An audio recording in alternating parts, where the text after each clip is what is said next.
all of this is just evidence you should never trust me with details like the title of your book. Kill fees. It also... Killer Deals is the book. This Oh, is the I'm short sorry. story. Oh, good, I got that right. Good. Wait, and her reading just goes to show you that, you know, if you're going to have a relationship with a crime reporter, maybe you ought to think twice about it. Maybe 3 times. On behalf of the library and the 12 writers who are here tonight, we all want to thank you for supporting the library and coming to make that connection with authors. As authors, we love an audience. When we write and hand our book over, we don't get the most fun part of it, which is to watch your reaction, to listen for a laugh or a gasp or something else as you're reading. So we thank you very much for staying the whole night and for being here and supporting the library.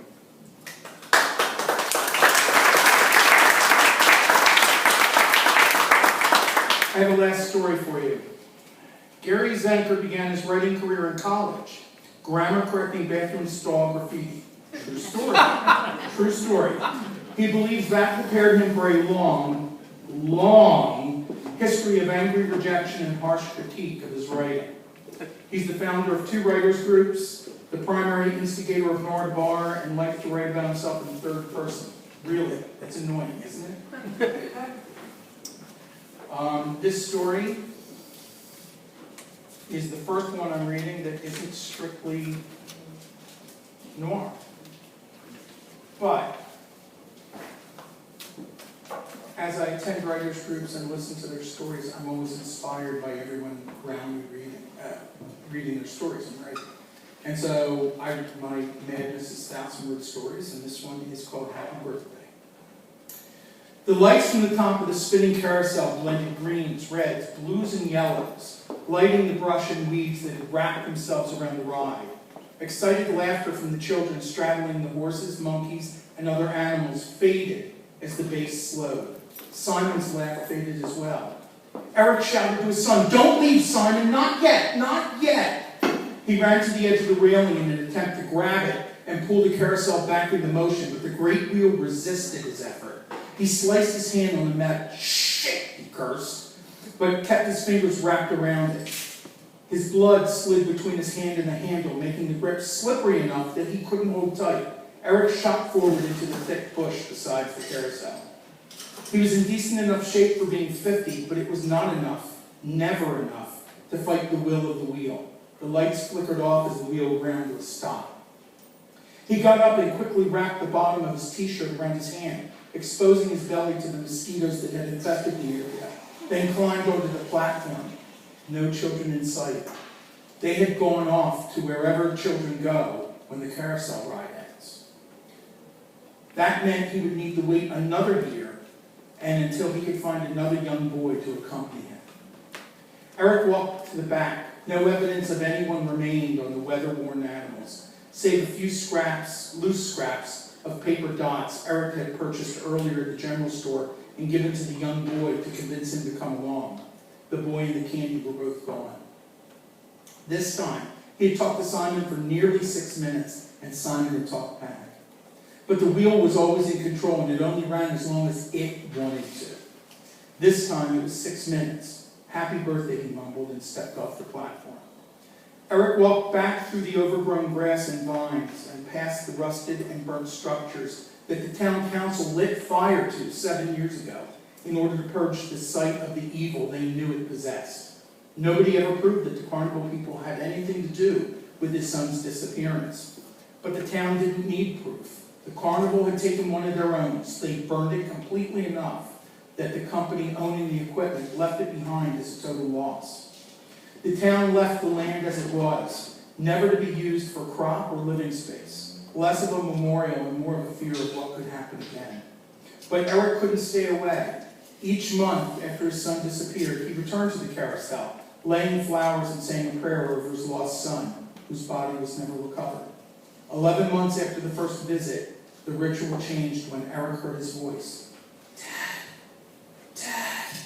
Simon! Simon! Oh my God! Come out! Come to Dad!" "I can't. I want to, but I can't." "Then let me come to you." Whatever it was, wherever it was, Eric would go there to be with his son. His wife blamed him for losing their son on his watch. No job would keep him because of the drinking. He had no reason to be anywhere but with his son. "You can't," the boy started to cry. "I'm lonely. I need a friend to ride with me." Then he added, "The wheel won't work with me alone. I'll ride with you." "You're too big. It has to be a kid like me." "I'll come back tomorrow with someone." "No, Dad, only on my birthday. I want to be at the carnival for my birthday." Those were the same words spoken just a week before, his 7th birthday. His going there had been his 7th birthday gift. There would never be another. A year was an incredible amount of time to wait, but it gave Eric purpose and a mission. Eric returned several times during the year just in case, but he never heard his son's voice during those visits. Nobody else from town would go willingly to the site with him. Even derelicts stayed clear of it. Certainly no local parent would give child permission to go there or even associate with them. But 2 towns over, they didn't know him. And they didn't know the full story behind the burnout carnival grounds. The next year, Eric led a young guest through the overgrown weeds back to the carousel. It took all his strength to move the wheel just a few inches. Metal scraped metal and shrieked its resistance. Eric hadn't considered that it wouldn't turn on demand. He worked it for over 10 minutes, rocking it back and forth until surface rust gave way. "Mister, I thought we're going on a ride." "You will, but I want to go now. Now! I'm working on it. If I can't ride, I want you to take me home." "Hold on." Eric reached in his pocket and pulled out a candy bar. "Here, eat this. I'll have it working in no time." The boy took the bar, ripped the wrapper off, and bit into it. "Ew! It has nuts! I hate nuts!" The boy threw the bar back at Eric, hitting him in the cheek. "I want to ride! Now!" Eric walked onto the platform. "I think I see another candy in my pocket. Let me see." From behind the boy, he took a loose pole from the ride animal and struck the boy in the head several times. He slumped onto the animal, blood flowing down his body and legs. "Simon," he yelled at the center of the carousel, "I brought you a friend, see?" And he finally pulled the carousel into life by hand and running along the outside counterclockwise. Suddenly, the wheel moved easily and began to speed up, and the lights flickered on. Music began playing from the center, and he heard his son's laugh. Eric pulled the flask from his pocket and swallowed several mouthfuls. He smiled. Then he grabbed the railing and began running faster. That's how Simon's new birthday tradition began. Now, Eric finished his walk and climbed into the truck cab. A day or 2 from now, the local paper would give coverage to the latest missing boy, just like it had when his own Simon disappeared 7 years ago. After the 5th time, even the unsophisticated local police pieced together a part of the pattern. A missing boy on the same day of the year for 5 years running. Too many to be a coincidence. There was never a body found, so nobody connected it to the damn carousel or him. Why would they? How could they? The area was abandoned and on the very outskirts of town. The paper would call it a serial killer claiming his 7th victim in as many years. All young boys, all on the same day of the year. The church elders would call it a curse on the town for the sins of them all. Eric would call it a necessary exchange for another 6 minutes again with his son.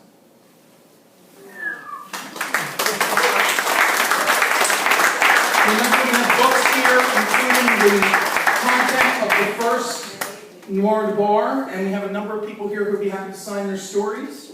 And thank you very much on behalf of the library and the 12 writers.